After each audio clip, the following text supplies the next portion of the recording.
Hello friends, today we are going to discussing class 6 NCERT figure it out page 69.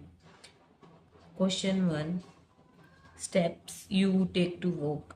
हमें steps लेने हैं हम जब walk करते हैं. From the place you are sitting to the classroom door.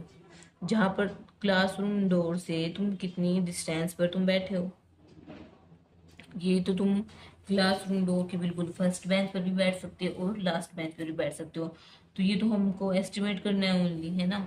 ये तो हम गैस करेंगे. तो हम 10 स्टेप्स की गैप पर भी बैठ सकते हैं एंड 20 स्टेप्स की भी गैप पर बैठ सकते हैं, है ना. नेक्स्ट है across the school ground from start to end. जहाँ पर स्कूल ग्राउंड का एक जो राउंड होता है वो हम स्टार्ट करते हैं और वो ख़त्म करते हैं, तो हमें कितना टाइम लगता है.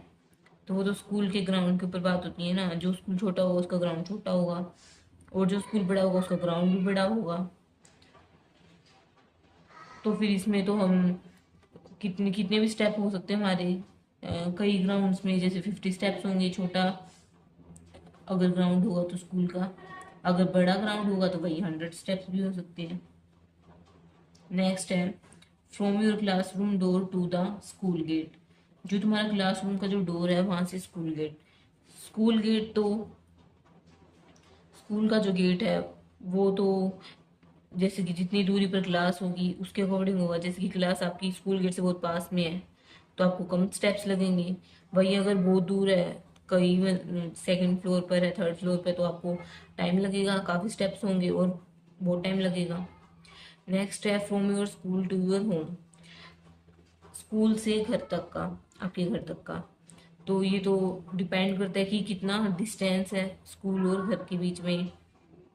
गैप ये भी हो सकता है कि पास में ही हो आपका तो आपको ज़्यादा स्टेप्स नहीं चलना पड़ेगा.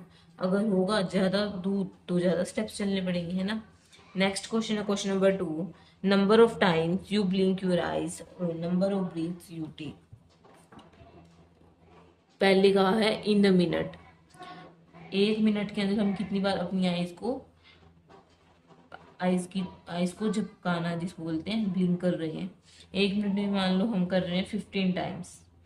सब अलग अलग करेंगे, कोई 20 टाइम्स करेगा, कोई 10 टाइम्स करेगा.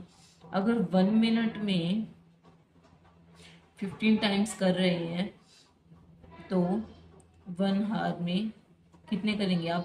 5 मत कर देना कि 1 मिनट में 15 है तो 1 आवर में 5, ये रॉन्ग हो जाएगा इससे.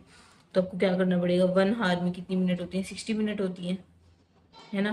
तो आप क्या करोगे, 15 को 60 से मल्टीप्लाई कर दोगे. आपको बिल्कुल करेक्ट गैस मतलब करेक्ट ऐसी कैलकुलेशन नहीं करनी हो तो आपको, ताकि आप गैस सही से कर सको इसलिए की है.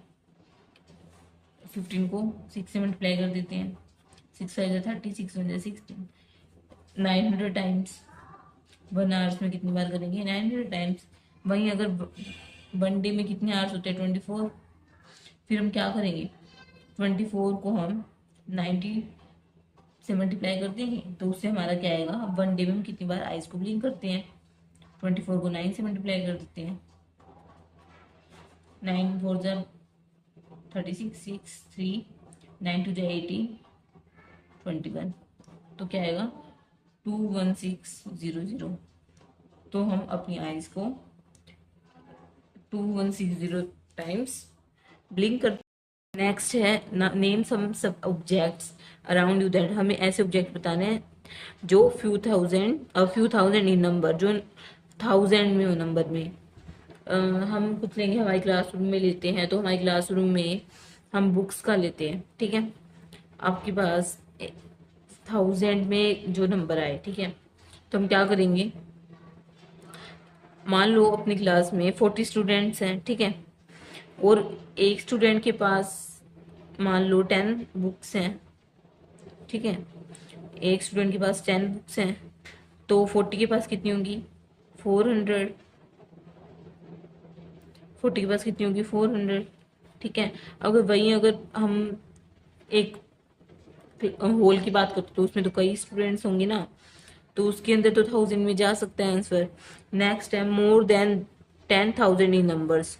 10,000 से ज़्यादा हो जो ऑब्जेक्ट है तो हम क्या करेंगे, हम जैसे पार्क में है पार्क तो बहुत बड़ा होता है, तो उसके अंदर पेड़ होते हैं, ट्रीज होते हैं, तो उस पे लीव होती है, लीव्स जो होती हैं वो 1000 में 10,000 तक जा सकती हैं, है ना।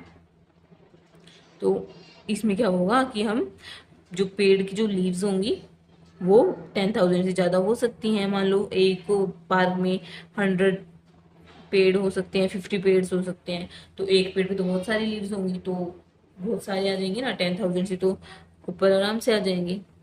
आई होप आपको क्लियर होगा। Thanks for watching, do like share and subscribe to my channel.